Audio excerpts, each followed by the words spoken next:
A nossa nova série de mensagens, Missionário Jonas, ou Jonas Missionário, se você assim quiser chamá-lo, não há importância. Nós ainda não entramos verdadeiramente no livro, nos textos, tá? Nos versículos do livro de Jonas, mas nós ainda estamos falando, dando uma introdução ao livro de Jonas. Então, é esse aí, Jonas Missionário, tá bom? Então, que os irmãos possam ficar atentos. Se quiser, abra seu livro aí de Jonas, está entre Gênesis e Apocalipse, tá bom? Para facilitar mais ainda a situação. É porque se eu for falar também onde ele está, vai ficar na mesma, né? Vai ficar meio complicado do mesmo jeito, tá? Mas se você quiser, está entre Obadias e Miqueias, tá bom? Está aí no finalzinho, nos profetas menores, quase chegando no Novo Testamento. Amém? Só lembrando, nós não vamos usar ainda os textos de Jonas, nós estamos ainda dando uma introdução, mas eu quero dar uma recapitulada rápida do que nós falamos hoje de manhã. E por falar nisso, geralmente a gente começa a mensagem aqui pela manhã. Então, se você, por exemplo, não vir de manhã, você perde muita coisa em relação ao que é falado, para a gente poder aprender em relação àqueles que vieram de manhã, tá? Mas só para você ficar um pouco aí atento ao que nós falamos hoje pela manhã, nós vimos hoje na introdução ao livro de Jonas que o livro não se trata do grande peixe, até porque o grande peixe é mencionado apenas 2 vezes. O livro não se trata de um profeta desobediente. O livro também não se trata de uma mega cidade de 600 mil pessoas. Ah, mas na Bíblia ali, pastor, tem 120. Não, depois nós vamos explicar isso aí direito. A Bíblia não está falando, não está dando ênfase a um profeta que resolveu fugir do seu chamado. Mas a Bíblia, o texto, o livro de Jonas está falando sobre Deus. Está falando do amor de Deus para com a humanidade, mas está falando ao mesmo tempo e como nós reagimos a esse amor. Está falando também a respeito da vontade de Deus e como nós reagimos a essa vontade. Nós vimos hoje pela manhã que Jonas também foi o profeta, o pregador mais bem sucedido da história. O camarada pregou apenas 5 palavrinhas, tenho 3 palavrinhas das crianças, e Jonas fez lá, pregando apenas 5 palavras, ganhou em torno de 600 mil pessoas para o Senhor, numa só tacada. Atravessou a cidade falando do Senhor e quase 600 mil pessoas praticamente receberam Jesus no seu coração. Mas ao mesmo tempo que Jonas foi o profeta, o pregador mais bem sucedido da história, e não vai ter outro igual, ele ficou frustrado com o seu sucesso. Porque na verdade ele era um inimigo de Nínive, ele era um inimigo da Síria, e Nínive era a capital da Síria. E Jonas, assim como também todos os outros israelenses, queriam mais ver cair fogo sobre Nínive, sobre a Síria, assim como caiu sobre Sodoma e Gomorra. Ele não queria ir pregar. A verdade é que quando ele vai para Tarsis, ao invés de ir para Nínive, ele está dizendo para Deus assim: eu não quero pregar para eles, eu não quero falar do teu amor para eles, não quero falar da tua vontade para eles, eu não quero que eles se salvem, eu não quero que eles experimentem o teu amor, eu não quero que eles sejam como nós. Eles eram exclusivistas. O povo de Israel era exclusivista. O povo de Israel achava que Deus tinha que ser somente deles. E eles achavam que eles eram únicos para Deus. Mas aí Deus, através de Jonas, vai mostrar que não. Até porque Jonas é o livro missionário, é o livro de missões no Antigo Testamento. Se a gente quer aprender um pouco mais sobre missões, a gente vai estudar o livro de Jonas.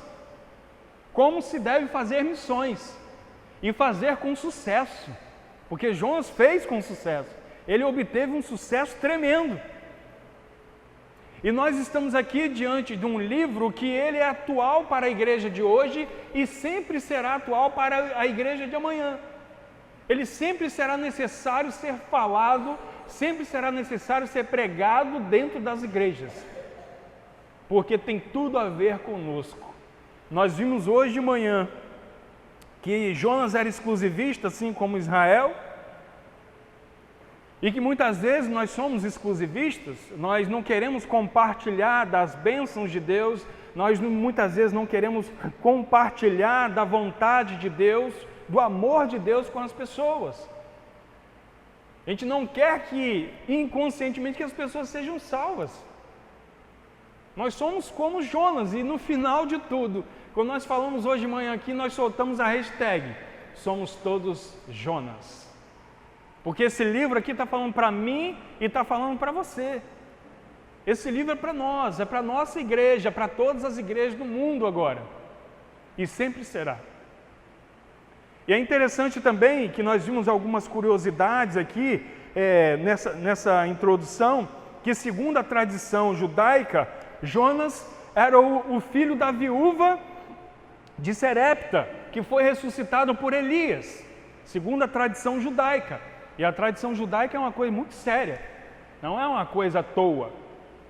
E segundo eles também, Jonas fazia parte dos 7.000 que não se dobraram a Baal, enquanto Elias estava lá, na caverna, e Deus manda ele sair da caverna, voltar a pregar, voltar a fazer a obra, e Deus fala que Elias tem 7.000 que ainda não se dobrou a Baal. E segundo a tradição judaica, Jonas era um desses 7.000, tá? Então, nós vimos bastante coisa aqui hoje pela manhã, nós vimos que também que Israel, ele foi envergonhado por Deus, mandando Jonas a Nínive, porque eles com apenas um profeta se converteram ao Senhor, enquanto que Israel ouviu vários e vários profetas e não se convertia ao Senhor. Por isso que Deus mandou a Babilônia. Não se converte, não se volta para o Senhor, então eu vou mandar o castigo.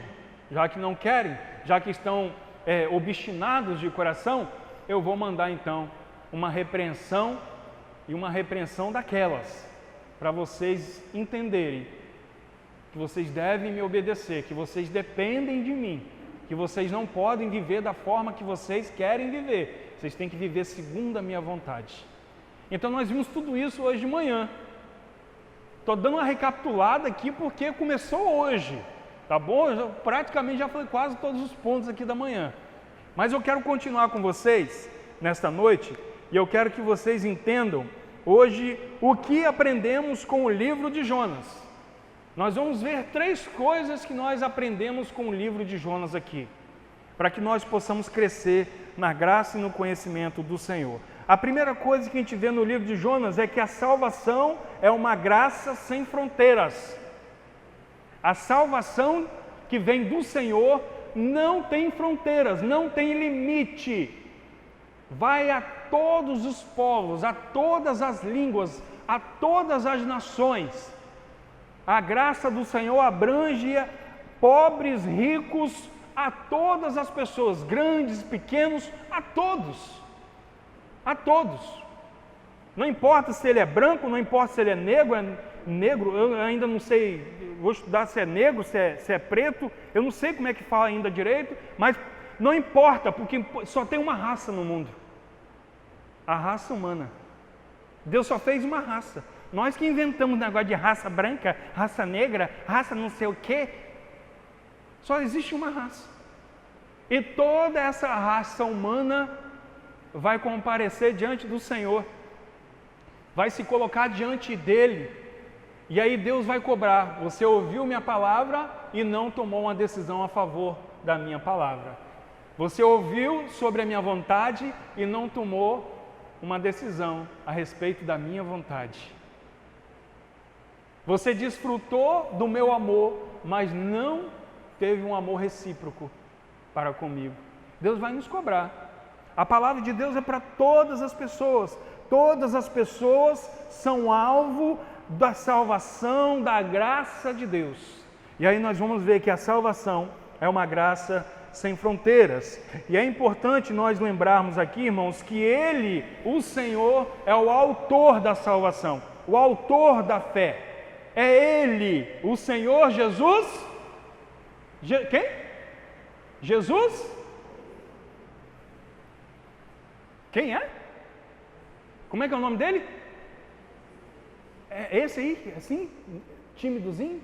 É esse Jesus timidozinho? Ele foi timidozinho para a cruz por mim e por você? Não. O nome dele é? Jesus. Aí sim. Aí as pessoas lá fora vão, opa, esse povo aí fala de um nome que é poderoso. Esse povo está reunido aí, eu não quero mexer com ele, porque eles servem a um Deus poderoso. É um Deus diferente. Não é um Deus qualquer. É um Deus que a salvação é abrangente, sem fronteiras. Não é de poder humano. Não vem de nós. Vem diretamente do Senhor para nós. Nós precisamos entender isso. Não é porque você é bom, não é porque você é bonito, não é porque você paga suas contas, não é porque você é isso e você é aquilo, você é cheio de status, que você merece salvação, que você é apto à salvação. Você é simplesmente um necessitado da salvação, igual Maria. Lembra de Maria, quando glorificou o Senhor? Quando soube que estava grávida de Jesus? Meu Senhor e meu Salvador. Maria declarou a sua necessidade de salvação. Se Maria, que é Maria, que foi escolhida por Deus, que Maria era temente a Deus, era a mulher impressionante, observou a necessidade da salvação. Quem somos nós, meros pecadores do século 21? Quem somos nós? Mas a graça de Deus chegou até nós. Talvez Jesus volte no século 21. Mas o que importa é que a graça dele chegou até nós. E não é de nós. E não vem por obras. Não vem por nossa vontade. Não vem de nós. Vem de Deus. Vem do Senhor. E aí nós vamos observar que a sua graça não tem limites, como Israel pensava. Uma salvação exclusivista. E muitas vezes, irmãos, nós estamos agindo assim, de uma forma exclusivista, sem falar do amor de Deus para as outras pessoas, sem falar de Jesus, sem falar da vontade dEle, que a vontade dEle é que todos sejam salvos. E nós estamos sendo exclusivistas, porque nós não estamos compartilhando do amor de Cristo para conosco. Nós não estamos, muitas vezes, falando do amor de Deus para as pessoas. Nós vamos observar que Deus tem o direito de usar de misericórdia com quem Ele quiser. Deus usa da sua vontade, da sua graça, com quem Ele quiser. Ele usa quem Ele quer, sem dar satisfação nenhuma para ninguém. Ele não tem que dar satisfação nenhuma para nós. E Jonas estava ali, dizendo para Deus: Senhor, esse negócio de salvar os ninivitas está errado, eu vou é para Tarsis. E muitas vezes Deus está nos comissionando a falar do amor dele para alguém, e nós estamos indo para uma Tarsis por aí, porque nós muitas vezes somos exclusivistas, porque muitas vezes nós não queremos compartilhar do amor de Deus. Hernandes Dias Lopes, ele disse uma coisa muito interessante: a salvação não é uma conquista do homem, mas um presente de Deus. A salvação não é o resultado do que o homem faz para Deus, mas do que Deus fez pelo homem. O que Deus fez por nós, irmãos, foi morrer na cruz por nós e ao terceiro dia ressuscitar por nós. Não depende de nós, não vem de nós, não é daquilo que nós oferecemos a Deus. Tem muita gente que vem e entrega uma oferta, alguma coisa: não, eu vou lá, né, eu vou cooperar porque Deus me abençoa. E é interessante que o cara sabe que Deus abençoa, mas no fundo, ele está querendo comprar a sua salvação. Só que nós estamos lidando com um Deus onisciente. Nós estamos lidando com um Deus que sonda o mais íntimo do nosso coração e não tem como fugir. Jonas foi engolido pelo grande peixe e foi para as profundezas do mar, e nem lá ele conseguiu escapar de Deus, nem lá ele deixou de ser ouvido por Deus, porque no momento quando ele clamou ao Senhor, Deus deu ordem ao grande peixe, o grande peixe foi lá, cuspiu ele de volta, ele foi para a beira do mar, e aí foi lá fazer a vontade de Deus, porque era exclusivista.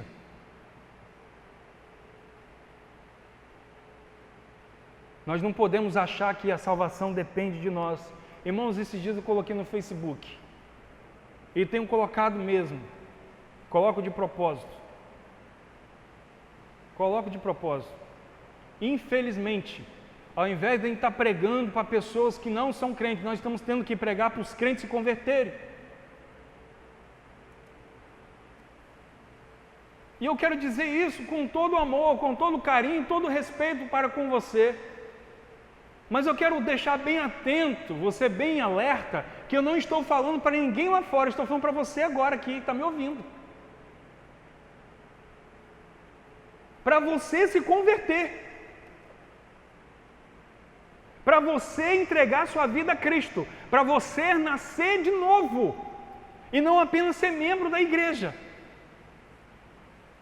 Mas para você reconhecer Jesus como seu único e suficiente Salvador. Não é para ninguém lá fora. Deus está mandando dizer para você aqui agora. Porque tem muita gente que está precisando de se converter, apenas é membro da igreja. Não fala, olha, indícios que a pessoa não se converteu, mas está dentro do rol de membros da igreja. Não ora, não lê Bíblia. Aí vem uma outra coisa.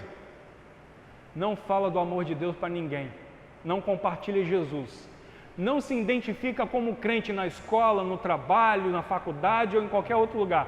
Ele não se coloca, eu sou do Senhor.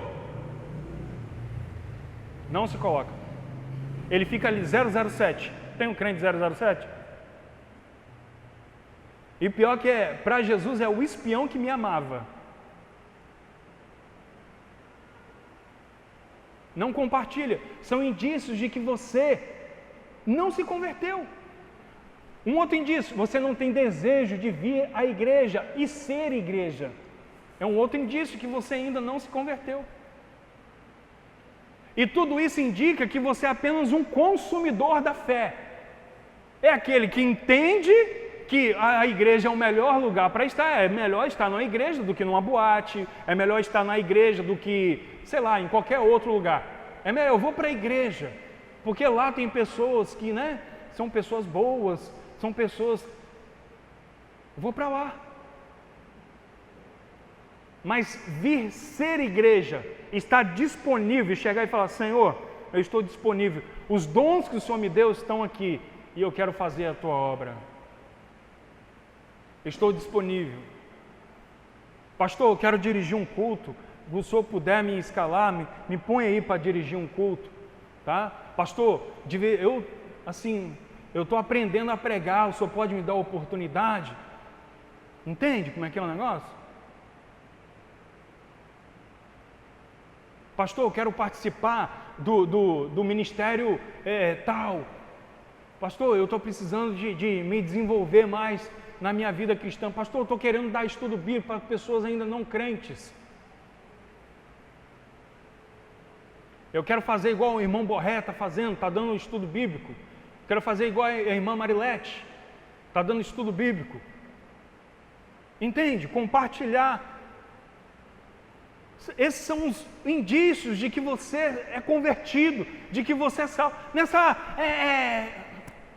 vou falar não.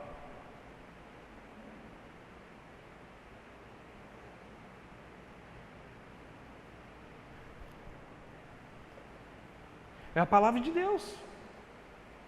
Está fugindo, está indo para Tarsis. está fugindo de Deus há muito tempo. E aí a palavra de Deus vai mostrando aqui para nós, irmãos, a salvação é uma graça sem fronteiras, devido ao homem ter a necessidade dela. Preste atenção, vamos ler Romanos 3, 23, esse você sabe de cor. Esse você sabe de cor. Vamos lá, vamos ler. Pois todos e tem o texto mais perto do original que fala que todos carecem, carecer de necessidade. Mas lá no grego, esse carecer é um negócio mais profundo. A palavra grega usada aqui para carecem é o estéril. E aí está dizendo o seguinte, que é chegar tarde. Presta atenção. Deus está falando, Deus está mandando a gente pregar, aí ele volta. Aí o cara chega tarde. Aí já é tarde demais. Já ouviu a palavra, não tomou uma decisão, Jesus voltou, está na hora agora de estar no tribunal para receber a sentença. É tarde. Esse carecer é chegar tarde. Tem outras coisas que vai falar sobre o carecer. É a falha em alcançar. Olha só. Ele carece, ele necessita da salvação, mas ele falha em alcançar a salvação. Porque ele acha que Deus é obrigado, inconscientemente a gente acha que Deus é obrigado a nos salvar. Eu sou uma pessoa boa. Eu sou membro da Igreja Batista da Graça. Eu sou uma pessoa boa, eu pago minhas contas. Deus tem que me salvar? Não é possível? Não é possível que eu não vou ser salvo? Muitas vezes a gente pensa assim, irmão. Não é possível. Não é possível. Mas falha em alcançar essa graça, essa salvação. Aí vai falando também de falta, de necessidade. E o último entendimento aqui da palavra é falta de expectativas.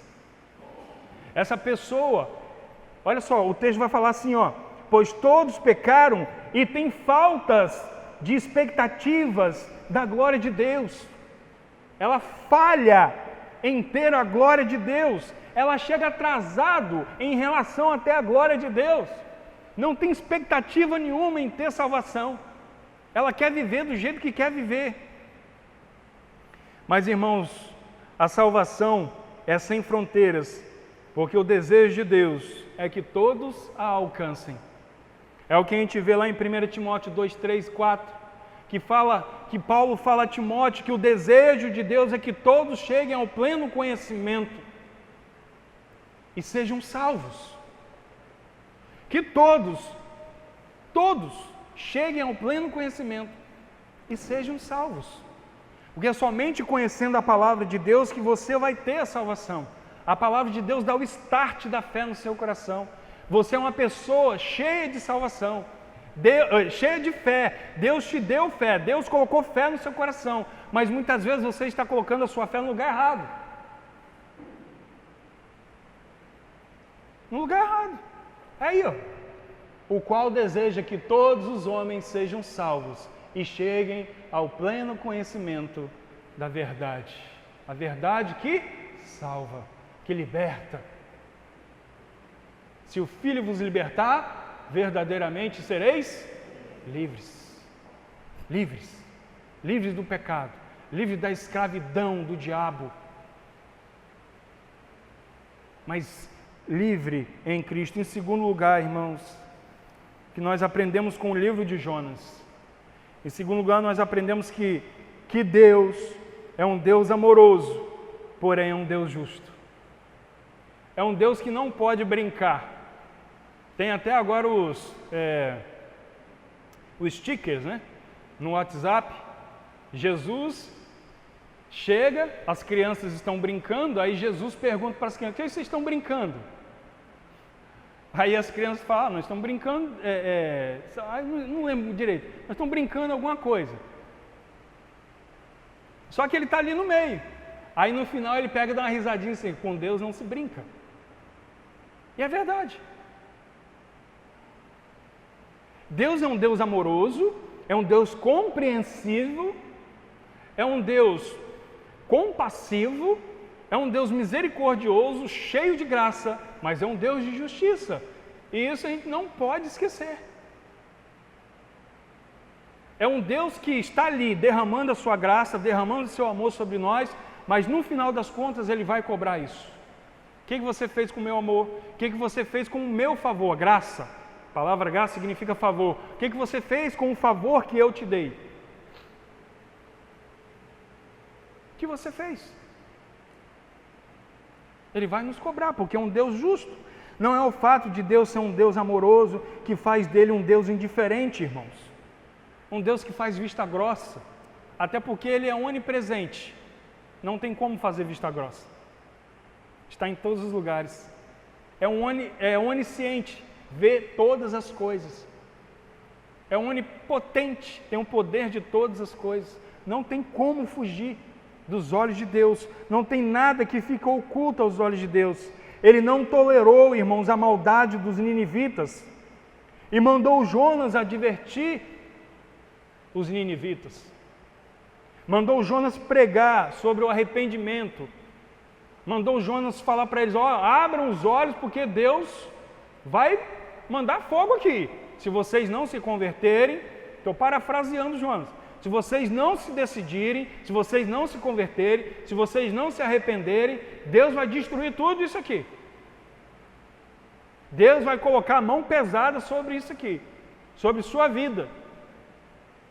E isso foi uma demonstração de amor que Deus deu aos ninivitas, porque Deus não queria que eles se perdessem, Deus não queria que eles perecessem. Pelo contrário, Deus queria que eles fossem salvos. Mesmo que fosse para dar uma lição para Israel. Aí Israel, com apenas 5 palavras, um profeta se converteram, enquanto vocês estão aí. Ouvem, vem profeta e vai profeta. Nasce profeta, morre profeta e vocês não estão nem aí para a minha palavra. Nem aí. Nos dias de hoje está a mesma coisa. Chega pastor, vai embora pastor. Chega pastor, vai embora pastor. Prega a palavra e o povo não se decide. O povo não toma uma decisão com Cristo. O povo continua na mesmice. Não anda em novidade de vida. O texto fala que Jonas foi enviado para adverti-los, porque Deus não tolera pecado, irmãos. Deus não tolera pecado. Cuidado com os pecadinhos ocultos, que a igreja não sabe, que o pastor não sabe, mas Deus sabe. Cuidado com o pecadinho doméstico, igual um cachorro, igual uma plantinha que você tem que jogar água todo dia, igual um gato que você tem que botar lá whiskas, todo dia para ele comer. Cuidado, Deus não tolera pecado. Deus não tolera. E Deus muitas vezes, irmãos, nos adverte através da sua palavra. Primeiro pela palavra. Se Deus nos advertiu pela palavra, maravilha, glória a Deus, nas alturas, glórias. Glorifique a Deus se Deus está chamando a sua atenção, porque Deus se importa com você. Deus está demonstrando que te ama, que quer o melhor para você. Deus não é um Deus desnaturado, um pai desnaturado, que olha o filho fazendo as coisas, deixa o filho lá quebrando tudo, fala o que quiser e ele não corrige o filho. Entende? Deus é um Deus que nos corrige, porque Ele está nos aperfeiçoando, para que nós tenhamos condições de adentrar as portas da Nova Jerusalém. Amém? Então glorifique a Deus. Glorifique a Deus quando Ele chama a sua atenção. É a melhor mensagem que você tem para ouvir. Ah, mas o pastor chama muita atenção. É a melhor mensagem que tem para você ouvir. É o melhor abre-olhos que Deus dá para você. Deus não abre o seu olho acalentando o seu pecado. Deus não abre o seu olho dizendo, meu filho, coitadinho de você, né? Pecou de novo. Não é assim com Deus. Ele te ama, mas Ele, por justiça e amor a mim e a você, Ele nos corrige. Deus não tolera pecado. Ele é amoroso, mas não te dá o direito de abusar de sua paciência, de sua misericórdia. Irmãos, nós vimos também no texto que Deus não é um velho de barbas brancas. Ele é santo. O seu nome é Santo, Santo, Santo. Ele está revestido de glória, de majestade. Os anjos o adoram sem cessar, sem cansar, dizendo: Santo, Santo, Santo, Tu és o Deus Todo-Poderoso, o Senhor dos Exércitos. Os anjos adoram o tempo todo, os seres viventes o tempo todo se prostram diante de Deus, adorando a Deus, sem cansar. É um Deus em que os querubins o rodeiam, o adorando, voam ao seu redor. Não é um Deus que está ali sentado numa pedra, ou é um Deus verdadeiro, é um Deus que merece toda a nossa consideração. Não é porque Ele precisa da nossa consideração, Ele merece. Ele é mais do que merecedor. Ele vale todo o esforço. Lembra da mensagem do domingo retrasado? Ele vale todo o nosso esforço. Como você tem se esforçado para agradar a Deus? Porque Ele procura te agradar todos os dias. Todos os dias. Deus é o Todo-Poderoso, irmãos, cuja história está nas mãos dEle. E quando Ele age, ninguém pode impedir. Porque Ele mesmo diz: agindo eu, quem impedirá? A nossa história está nas mãos de Deus, Ele está escrevendo a nossa história. É Ele. É Ele que colocou o nosso nome lá no livro da vida e está dizendo: olha, Anderson, tal. Raquel, tal. Entende? É Ele quem está escrevendo a nossa história. Não tem nada que possa ficar oculto aos olhos do Senhor. Não tem nada em que Ele possa agir a nosso favor. Ele pode colocar tudo a nosso favor. Tudo. Tudo. Nós precisamos entender que esse Deus é um Deus verdadeiro. Não é um Deus de conto de fadas. Não é um Deus em que a gente vem para a igreja, esse negócio de Deus, vou embora. Você entra e sai da mesma forma. É um Deus presente, não é um Deus alienado. O fato, irmãos, é que o livro de Jonas nos mostra que Deus ama até mesmo os seus inimigos. Os ninivitas, os assírios também eram um povo averso a Israel. Era um povo inimigo de Jonas, era um povo inimigo de Israel. Mas Deus os amou também. Irmãos, nós também éramos inimigos de Deus. Ainda estávamos sobre a ira de Deus. Só você pegar lá, João 3:36. Nós éramos filhos da ira. A ira de Deus estava sobre nós. Mas no momento em que nós entregamos nossa vida a Cristo, a ira de Deus se dissipou sobre nós. A mão pesada de Deus não é mais uma mão de ira, é uma mão de amor que está sobre nós. É uma mão de cuidado que está sobre nós. Nós precisamos botar isso na cabeça, viver isso dia a dia. Esse livro fala de um Deus cujos planos, irmãos, não podem ser frustrados. O plano dele era que os ninivitas fossem salvos, mesmo que Jonas tomou a direção contrária. Ele fez Jonas voltar, porque nada pode frustrar os planos de Deus. Nada que você faça ou deixe de fazer pode frustrar a vontade de Deus, os planos de Deus sobre a sua vida, sobre a minha vida, sobre a nossa vida. Amém? Nada. Porque Ele é um Deus soberano, Ele está acima de todas as coisas. Todas as coisas. Todas as coisas estão sujeitas aos seus pés. São estrados dos seus pés. Ele é soberano. Ele está acima de todas as coisas. O livro de Jonas fala de um Deus cuja fidelidade é incondicional. Independente de você ser fiel a Ele ou não, Ele vai ser sempre fiel a você. Independente de você querer a fidelidade dele ou não, ele vai ser sempre fiel a você.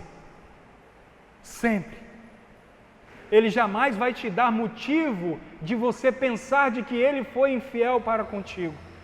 Pelo contrário, ele só vai fazer com que as circunstâncias, as coisas, as pessoas vão agir ao seu favor para que você possa enxergar a fidelidade diária dele em sua vida.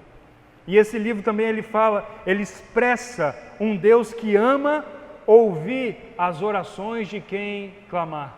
Jonas estava lá no fundo do mar. Estava lá na barriga do grande peixe. E aí Jonas clamou, Jonas suplicou, Jonas gritou. A palavra clamar significa gritar. E Jonas gritou, literalmente, dentro do ventre da baleia, do grande peixe. Será que diacho de bicho é aquele? Mas lá de dentro ele deu um grito, ele clamou. Não é que Deus precise de um grito para ouvir, não. É que nós precisamos de gritar muitas vezes. Nós precisamos de gritar muitas vezes. Nós precisamos de clamar muitas vezes. E Deus ama ouvir o clamor de quem faz orações a Ele, de quem o busca. Deus ama ouvir. Deus jamais rejeitará uma oração de alguém, gente. Jamais. Jamais, jamais, jamais. Todo aquele que for a Ele, jamais será rejeitado. E em terceiro lugar, para a gente fechar, o que a gente aprende com o livro de Jonas? Sobre o próprio Jonas. O próprio personagem aqui, que muitos pensam que é o principal, mas não é. O principal personagem aqui é Deus. É a vontade de Deus. Mas Jonas achou que podia fazer as coisas melhor do que Deus. Queria fazer as coisas do jeito dele. Achou, Senhor, esse negócio de salvar Nínive, esse negócio está errado. Não vai dar certo, vai dar ruim. Já pensou se Jonas fosse contemporâneo agora? Como é que é, cara? Esse negócio aí, como é que é a coroa? Tem uns assim que se referem a Deus assim, como é que é a coroa? Esse negócio vai dar ruim, tem que ir lá falar. Tem que falar do Senhor lá para aqueles caras lá, aqueles caras são todos gente ruim, é tudo nóia, é tudo bicho doido. Ó, vai dar ruim, entende? Quer fazer as coisas do próprio jeito. E muitas vezes, irmãos, a gente deixa de usufruir das bênçãos de Deus porque queremos fazer as coisas do nosso jeito. Muitas vezes a igreja não anda porque dentro da liderança tem gente que quer fazer as coisas só do jeito dela. Tem que ser só do jeito que ela pensa. E o que ela pensa só abrange ela e algumas pessoas, não abrange a igreja toda. Quem é líder e quem quer ser líder e quem Deus levantar para ser líder aqui tem que pensar o seguinte, que nós temos que fazer a obra aqui para abranger a todas as pessoas, para abençoar todas as pessoas. Não é apenas a minha ideia, só para o meu ego ficar, inflado, massageado. Não. Nós temos que pensar na vontade de Deus. A vontade de Deus para a sua família, para a sua casa, para o seu lar. Você tem que pensar do jeito que eu estou agindo aqui no meu lar, está sendo da vontade de Deus, ou você vai ter que procurar a vontade de Deus para adequar a sua família à vontade dele. Porque muitas vezes está acontecendo isso dentro do lar cristão, dentro do lar evangélico. Dentro do lar evangélico. Quando vai ver, surtou a parada. Quando vai ver, já estourou tudo, já explodiu. Porque as pessoas muitas vezes não estão se colocando na presença de Deus, não estão colocando a vida, a família, os planos, os sonhos nas mãos de Deus. E nós lemos um versículo aqui hoje, bem claro: confia os teus cuidados ao Senhor e Ele te susterá.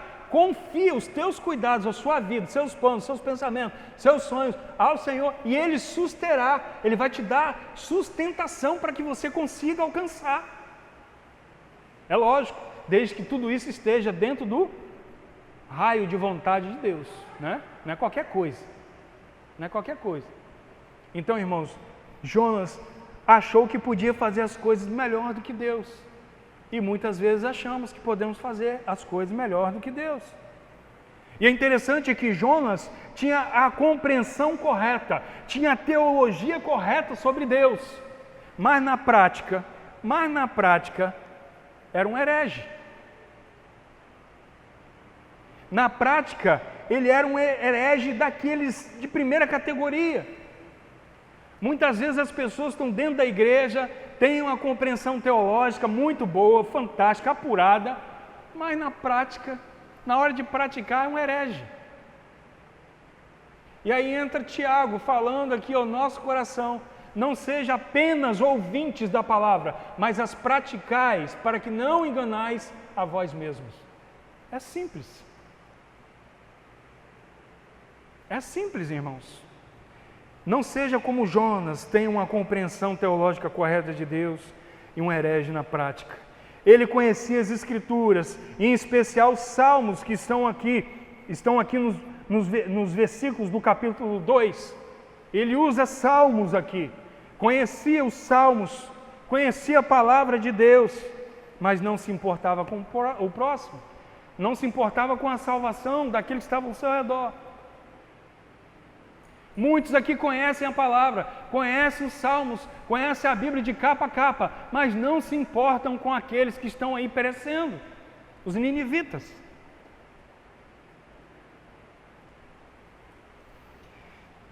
Jonas era um obediente, irmãos, compulsório, mas não prazeroso.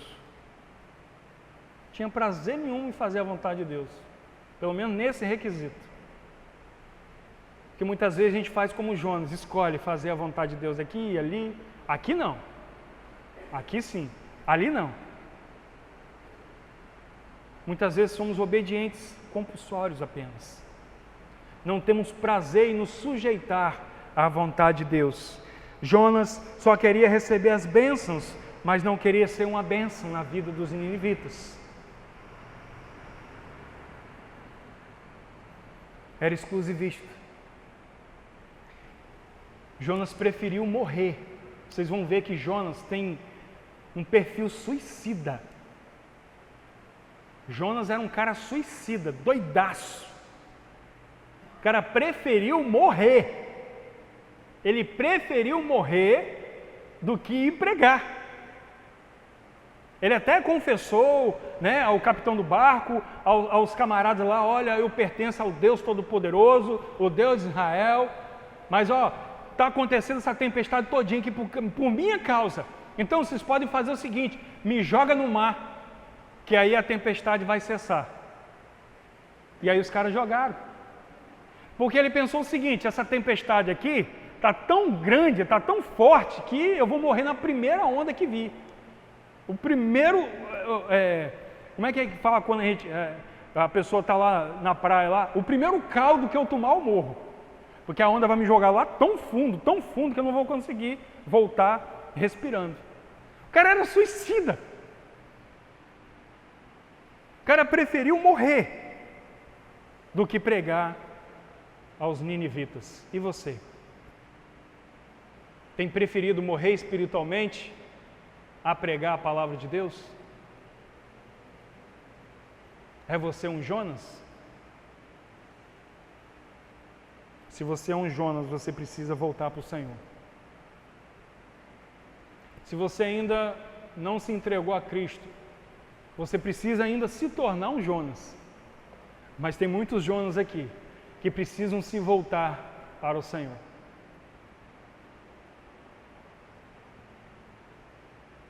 Porque não estão fazendo a vontade de Deus. O livro de Jonas é isso.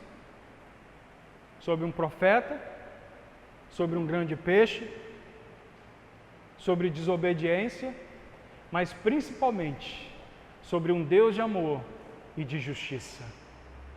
Que Deus nos abençoe Que Deus nos ajude a compreender a sua palavra. Amém? Irmãos, eu quero finalizar nesta noite e vamos orar, vamos pedir a Deus para que possamos nos adequar à sua vontade. Eu sei que vocês se consagraram aqui domingo, mas a gente precisa se consagrar toda semana, todo dia. A gente precisa se colocar diante do Senhor todos os dias. Então eu quero convidar vocês a se colocarem de pé, se você quiser assim, mas principalmente sentado ou em pé. Colocar a sua vida diante de Deus, colocar a sua vida diante do Senhor. Você que já é um Jonas, você que já é um filho de Deus, você que já se entregou a Jesus, você que já é um membro dessa igreja, coloque-se diante do Senhor, peça a Ele para ter misericórdia de você e te ajudar a se adequar à sua vontade. Mas quanto a você, porventura ainda não se entregou a Cristo, está aqui hoje, ouviu a palavra de Deus e o Espírito Santo de Deus tocou no seu coração, eu quero convidar você a se entregar a Ele, porque você vai tomar a melhor decisão. E eu quero dizer para você que você não tem outra opção ou melhor opção. Jesus é a única opção para que você seja salvo. É o único nome acima dos céus em que possamos ser salvos. Então, se você quer entregar a sua vida a Jesus, eu quero te ajudar a fazer uma oração de confissão. Eu falo aqui as frases e você repete, ou em voz alta, ou no seu coração, mas de todo o seu coração, enquanto a igreja vai estar orando por você. Mas uma coisa é certa, o Espírito de Deus quer fazer algo ao seu coração, quer fazer algo com a sua vida que a gente não tem ideia, mas eu tenho uma certeza, é o melhor para a sua vida, porque Deus não dá nada do que é bom, só dá o que é melhor.